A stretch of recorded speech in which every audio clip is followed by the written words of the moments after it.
Israel कभी भी छिड़ सकती है जंग, अमेरिका भी होगा शामिल। शुक्रवार 12 अप्रैल को जारी एक रिपोर्ट में दावा किया गया है कि दोनों देशों के बीच बढ़ते तनाव के बीच ईरान अगले 2 दिनों के भीतर इसराइल पर हमला कर सकता है और यहूदी देश ईरानी खतरे से निपटने की तैयारी कर रहा है। वॉल स्ट्रीट जर्नल ने एक अधिकारी का हवाला देते हुए ये रिपोर्ट दी है, जिसे ईरानी नेतृत्व ने जानकारी दी थी। ईरान के साथ इसराइल की सालों पुरानी दुश्मनी एक नए टकराव की ओर बढ़ रही है, जबकि यहूदी राष्ट्र पहले से ही गाजा में हमास के खिलाफ महीनों से युद्ध कर रहा है, जिसका फिलहाल कोई अंत नहीं दिख रहा।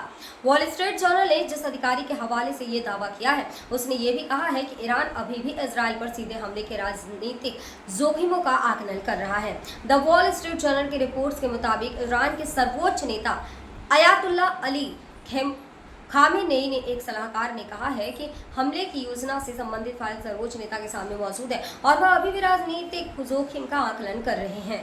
दूसरी तरफ संयुक्त राज्य अमेरिका के राष्ट्रपति जो बाइडेन ने ईरान के लिए एक संक्षिप्त लेकिन कड़ी चेतावनी जारी की है। बाइडेन ने सिर्फ एक शब्द कहा है। अल जजीरा की रिपोर्ट्स के मुताबिक एक्सपर्ट्स का कहना है कि बहुत उम्मीद है कि ईरान हमला करेगा, जिससे क्षेत्रीय युद्ध की आशंका बढ़ जाएगी। लेकिन मिडिल ईस्ट में अमेरिका भी फंसा हुआ नजर आ रहा है। गाजा युद्ध का 6 महीने से ज्यादा चलना भी अमेरिका के लिए परेशानी से भरा सबब है। अमेरिका को परस्पर विरोधी प्राथमिकताओं में फंसा है।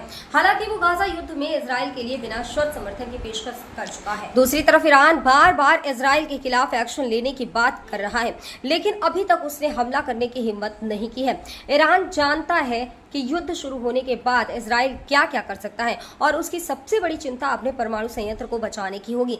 एक्सपर्ट्स के इस बात पर सहमत हैं कि युद्ध के स्थितियों में इजराइल ईरान के परमाणु ठिकानों को निशाना बनाएगा, जिससे ईरान का न्यूक्लियर प्रोग्राम ध्वस्त हो सकता है। अपडेट मीडिया के लिए ब्यूरो रिपोर्ट।